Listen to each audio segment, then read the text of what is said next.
Ladies and gentlemen, in the lead up to Steamfest at Sheffield this year, 6th, 7th and 8th of March, we are very lucky indeed, in actual fact, to be able to nail down Mr. Nigel Fish. Now, a lot of you may ask, who the hell's Nigel Fish? And that's a valid question.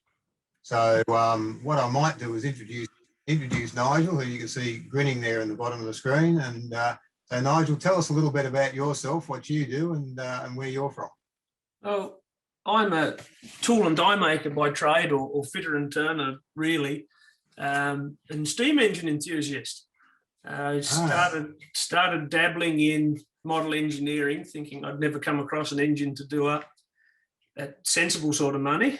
Then when Terry Dooley approached me one afternoon to ask me about the next project, I'd just finished building a 4-inch scale barrel. I said the similar things to him, and he said, well, you better come round home and have a look. And he had this beautiful engine poked in the back of the shed there, and I introduced my wife Mandy to Sue and Terry, and they both seemed happy, and we talked numbers for a while, and Mandy, being an electrical engineer with the state electricity utility, she threw a support in, and we refinanced the house and sold a few things and bought this monster. So what is it? She's a 1907 8-horse Marshall compound. Boiler's in good order. A few little things, typical things, wasted stays in the firebox, and a few grooves here and there. Nothing major. The lap seam's never been inspected, so we're at 120 pound, which is a bit doughy for her. She'd like that bit more. Mechanically, she was pretty sad. Done a hell of a lot of working life on a stone crusher. And when Terry bought her off David von Stiglitz, she had apparently was covered in crusher dust, about 1/4 inch thick all over. And you can see what it's done to the gears in photographs coming up. So you know much about her history? Webster's imported her into Tasmania, AJ Webster's, in 1907. She was built March of the same year and came into Tasmania in about May. She was documented in the Tasmanian boiler books in May. Supposedly reassembled on the wharf in, I'm not sure if it was Devonport, I think, may have been Launceston, and subsequently sold to Tom Butler of Sheffield, who used it as a road haulage engine. All right. She is sprung front and rear using leaf on the front axle and coil springs on the rear, which is unusual. She's the only one I know of like it. It's definitely documented in Marshall's drawings, but a great deal of trouble with the rear coil springs. The ones that in it aren't her originals. I have her original springs, but only pieces thereof, and there's no, well, not that I've found, and not that you've found for me either, any decent drawings of what the springs are meant to be. And she does suffer from being a bit soft in the rear axle. You can throw your weight side to side on the foot plate and she waddles a bit. But we're getting there, slowly. Slowly. Yes, Marshall's had their original sprung engines were coil in the rear, and not long after this one was erected, I think, they went to leaf. I think. Don't blame them. It's a disastrous concept. says you would own. As owner. So you mentioned earlier that there are a few jobs needed doing to it, and I understand that about 12 months or so ago you decided that you might start to give the engine a bit of a birthday. Oh, when you were thinking about that, what did you think the scope was going to be? Well, it was first year we had her, I knew the rods were sad. I put about $500 worth of gland packing through the rods in the first 12 months, and it was good. She was in going order when we bought her. Terry and Sue had done an immense amount of work early days to make her usable. The rods, valve rods and piston rods, were both so fish-bellied that you just blow packing out. So first thing we really did was to set in and remake valve rods, piston rods, hone the bores, give the pistons a lick, retemper the rings, the full works in there. Big noticeable problem she had was the flywheel had a really nasty waddle in it, like a good 7/8 of an inch at the periphery. On inspection, boiler inspector actually found, Tom Lord found it. I hadn't been into the main bearings before, and on the flywheel side, she dropped about 3/8 of an inch off centre. So in the photos you can see there, I rather than start again, which probably would have been easier in hindsight, but I ran out of time because Steamfest.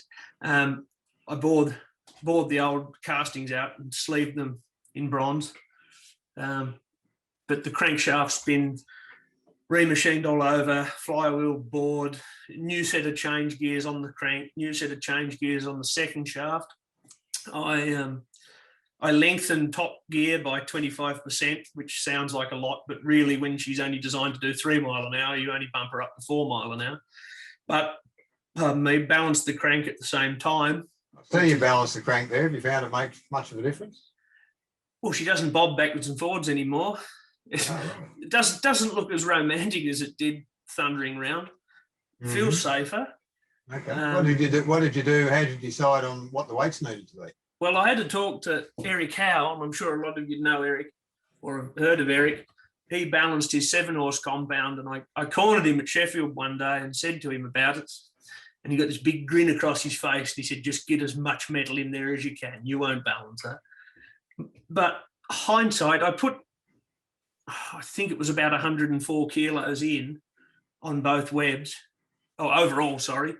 And yeah, no, it's come out pretty close. It's not 100%, but it's close. Okay.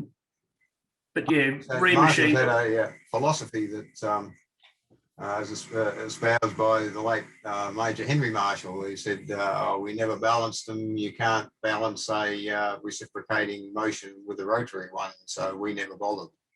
Car manufacturers have probably not taken that advice. But yeah, no, I don't know whether it's helped. It's definitely given her a lot more power, but in saying that, I've redone the big ends, I've redone the mains, I've redone the little ends. I've redone the cylinders to a degree, redone the rings. I've taken all the leaks out of everything and cleaned up any losses through the gear system to the second shaft. I haven't been any further down the drivetrain yet. You made new gears from scratch, putting all those years as an apprentice to good use? Yes, a few disagreements along the way with some of our friends, different approaches of doing it. If anyone gets on Facebook and looks me up or looks the engine number up, you'll find it and go back through the photographs. The change gears, first and second shaft, are all made out of 2-inch thick 1045 steel, K1045 steel, water jet cut 80 thou oversize, and then I just walked the profile around on a CNC mill. Yes, they're not hobbed. Are they plus or minus 5 microns? Yes, they are. They'll be fine. Fair enough. So they are steam engine tolerance. Oh, absolutely. Tight. They are an involute modern tooth form. That's my beautiful wife, Mandy. Mm-hmm. They are involute form. Yes, not original, but they run quiet. I like this. I'm really impressed now. They're in the engine. The contact patterns, yeah, a lot better than I expected. Mm-hmm. I remade the sliding cluster on the second shaft that you can see there. The square was slogged so badly on the second shaft. I took 120 thou off every face on the second shaft, which is a square shaft, and then made the whole new assembly small. And the square shaft never cleaned up 100% when I did it either, but well and truly tight enough for this. Bit frightened I'd made it too tight actually, but now it's going, it's sliding well, and I'm sure it'll bed down better as we put a few more road miles under it. I'll just carry a bigger hammer so you can get her in and out of gear. Well, when I first put it together cold, beautiful, really impressed, really happy. Steamed the bloody thing and it jammed up. A bit more clearance between the crankshaft and the second shaft. No good. Took a bit of chasing out, but the slide, it's the earlier type of Marshall slide or throw out gear, I think it's called in the drawings. It's not a circular shaft. It's a big flat bar yoke gear selector, and it was pinching in the gear change, which is strange because it wasn't pinching in the gear change before. But I don't know. I never touched any of that. It went back in as it was. This is your old set versus the new set. There certainly looks a lot more meat on the new gears. a lot more meat, and you can see how much smaller, how much larger I've made top gear. You can see the reduction in the one, in the new one on the second gear. I was a bit nervous. I was tempted, David, you gave me the drawings for the third speed, the optional extra, or third extra speed, whatever they called it, and it was stated for 5.5 mile an hour, something like that. And I split the difference. I thought, 3, we'll go to 4. There's a couple of good little pinches around home, or around where Mum and Dad live, where the engine lives, that she hops up nice in top gear at 120 pounds. So I'm pretty happy with that. I was a bit worried I'd be doing a lot of road work in bottom gear. That's good. There's certainly a credit to you. There's no doubt about that. They've come up nice. Had a bit of body work while you're at it? We had a bit of a disaster on early days road run. I crash about a lot with a young bloke called Alex Robbins, who's just bought himself a 6-horse single Marshall from 1899, I think. It's an early one. A lot missing. Big project for him. But he's an apprentice with a local engineering firm down here. Anyway, we'd been into the Bullock Festival. We'd only had the engine a month, 2 months. And coming home from the Bullock Festival, I had where was it? Low pressure Ford's eccentric sheave failed, exploded, dropped into about 12 bits.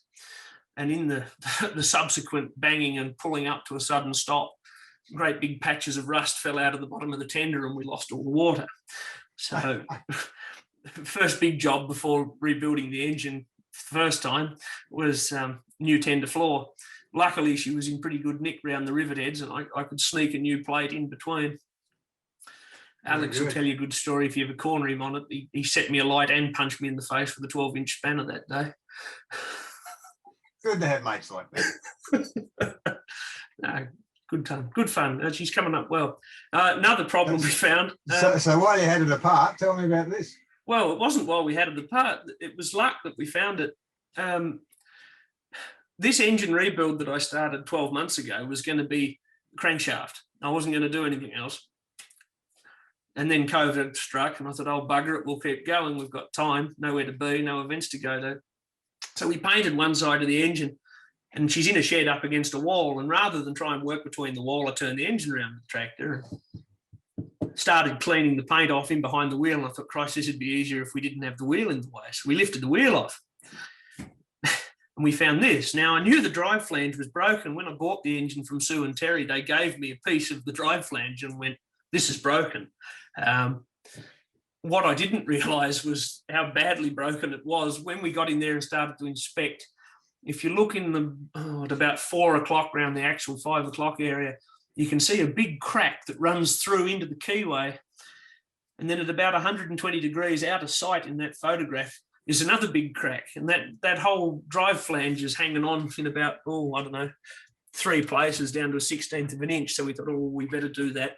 Seeing the engine's got no brakes at all, there was never any fitted. It was on the build sheet, no brakes to be fitted.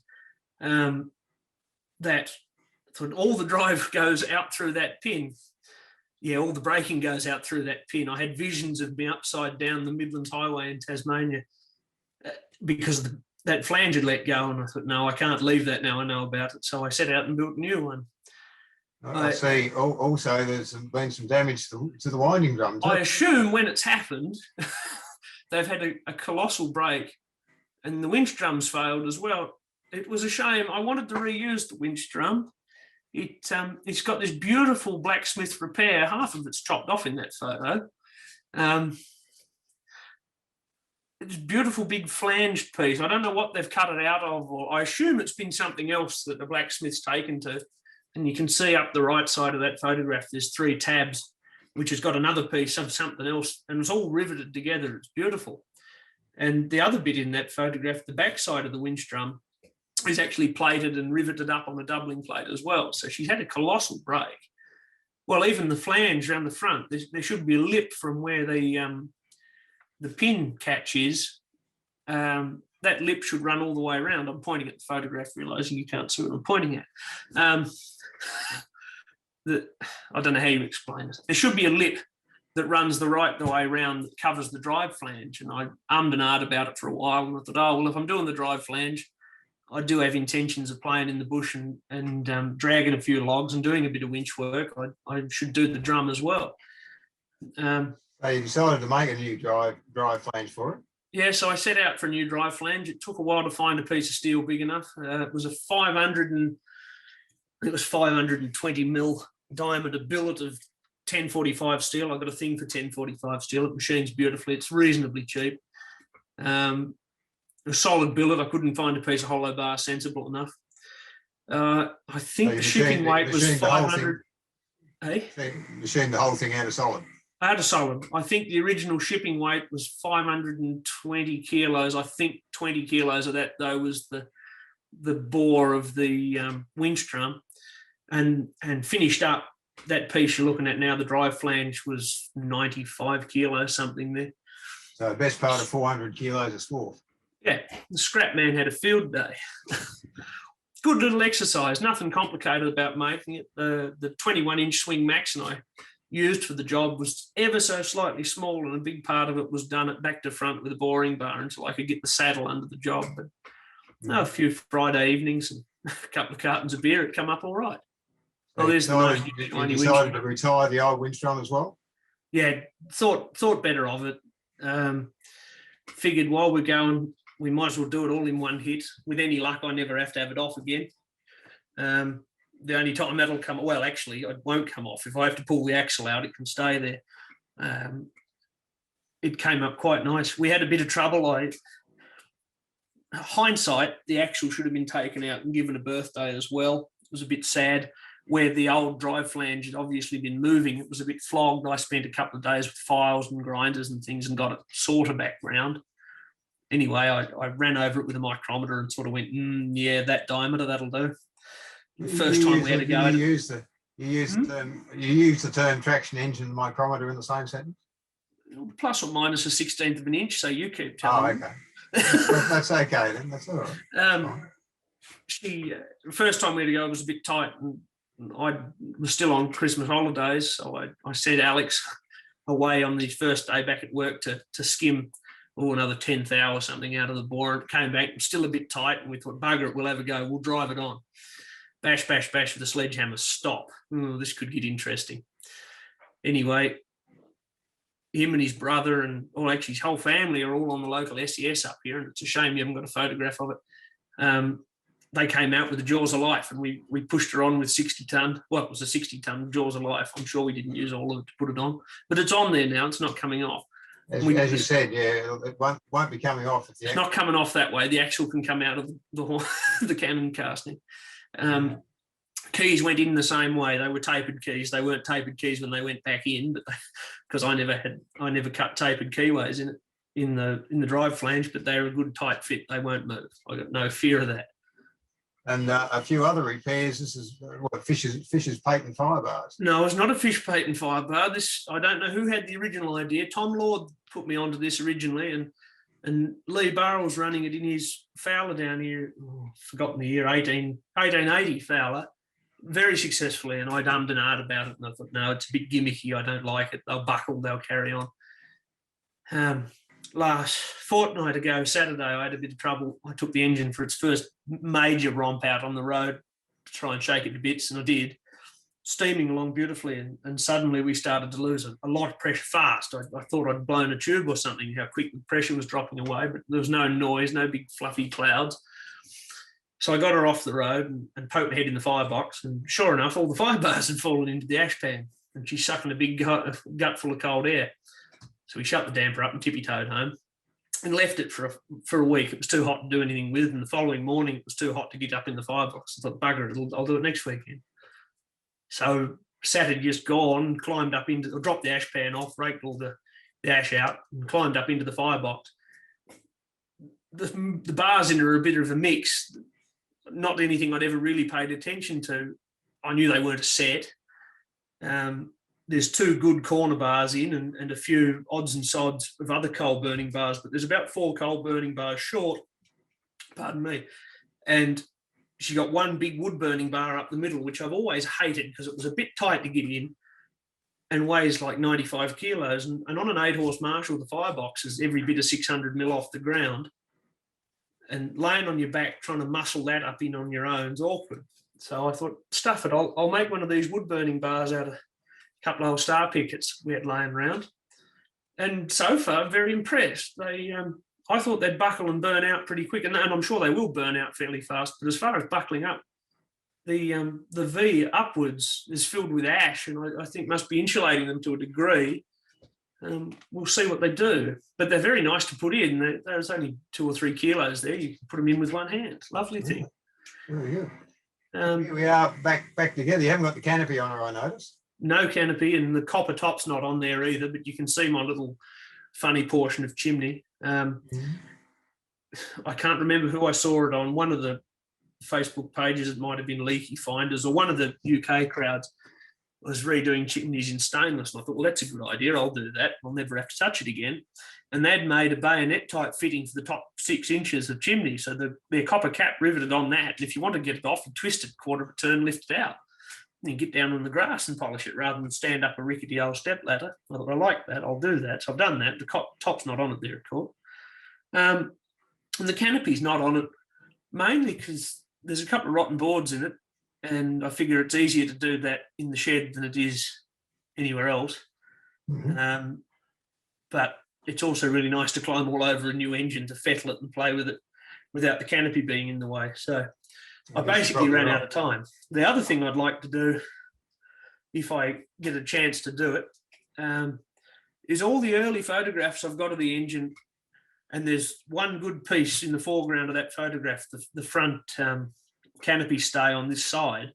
You can see he's got a bit of twisted or candied brass up it. It's a pretty tight twist. It looks rather attractive. The one on the other side's quite badly beaten up, and I assume it's from running a belt past it. It's chewed it out. But all the photographs I've got, every other pillar on the engine had the same twisted brass, and none of it's left. Now, Harry Deers, who's been a very close friend and mentor, and really taught me to drive engines 10-ish years ago, somewhere there, made a tool up to make candied brass reverse to how it's made properly. Usually a die's drawn up the centre of it, and it's collapsed away from it, collapsed onto it. Anyway, it makes the tube thinner. Well, the way Harry did it was collapse it in and make the tube thicker. And he built that for Mark Money's Gallopers when that was restored, and it's in the shed down there. And I've slowly, over the last 4 or 5 years, been badgering him to get it out and set it up. So if anyone wants some candied brass, and we can get enough for a batch, we'll do a billet of tube. What are you going to use for stock? Beg pardon? What are you going to use for stock? I think it's 2 1/4 brass tube. 2 1/4 round? Yeah, round tube. I haven't got a sample, sorry. If you were to look up photographs of the steam gallopers that were here in Hobart for many years, I think they're up your way now, David, in a collection in Sydney somewhere. Right. Harry made all of those, and they came up very well. It was an advantage to collapse the tube in and make the walls thicker. Apparently, a lot of the gallopers, where the kids and everyone hang on to the uprights, wear thin. And of course, if the tube's already thin, it makes the corners sharp. But if you collapse it in and make the walls thicker, it's going to last longer. But yeah, I'd like to put them back on before the engine goes back together, but that all depends on Harry's health and how he is as well. He's getting on now. All right. Well, Nigel, that's been great to catch up for 20 or 30 minutes and have a chat what you and Mandy have been up to for the last 12 months. And you'll have the engine up at Sheffield on the for Steamfest on the 6th, 7th and 8th. God permitting, yes, we will. Good. We look forward to seeing you. So, Nigel Fish, thanks for your time. It's been a fascinating discussion, and we all of us appreciate the time and effort and the work that you've put in. Mandy's put into the engine and getting it back into the condition that it's in. Thank you very much, and thank you. I appreciate it. And if anyone's at Steamfest, please come and, we're not meant to shake hands, but come and shake hands, and we'll talk crap for after. Sounds good. All right. Thanks, Nigel. Not a worry, David. Bye.